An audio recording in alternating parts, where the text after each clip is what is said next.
সেদিন আমরা গেছিলাম আমাদের জেলা সদরের আই হসপিটালে আমার চোখের ডাক্তার দেখাতে। প্রথমেই আমরা ৩ বন্ধু লিফটে করে টপ ফ্লোরে চলে আসি। টপ ফ্লোরে আসে আমার বন্ধু ছবি তুলতেছিল আর আমি তাদের ভিডিও করতেছিলাম। ওদের ছবি তোলা হলে নিচে ডাক্তার দেখাই। ডাক্তার দেখানোর পর আমরা হসপিটালটা ঘুরে ঘুরে দেখতেছিলাম। হসপিটালটা অনেক সুন্দর ছিল। থেকে আমরা দেখতেছিলাম আমাদের বড় মাঠের পাশে আমাদের জজ আদালতটা দেখা যাচ্ছে এখান থেকে। তারপরে আমরা যখন লিফটে করে আসতেছিলাম আমার বন্ধুরা ইয়ার্কি করতেছিল। লিফটে আমরা বারবার নিচে নামতেছিলাম এবং উপরে আসতেছিলাম। লিফটে ওঠার সময় এক ধরনের গান বাজতেছিল আর ওই গান শুনে আমরা হাসতে থাকি।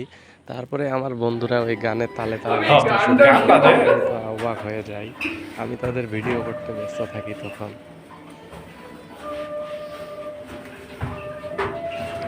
তারপরে ওদের নাচা শেষ হলে আর কি নিচে আমরা যখন নিচে নেমে আসি, নিচে নামার সাথে সাথে ভদ্র মানুষের মতো এক একজনে বার হয়ে যায়।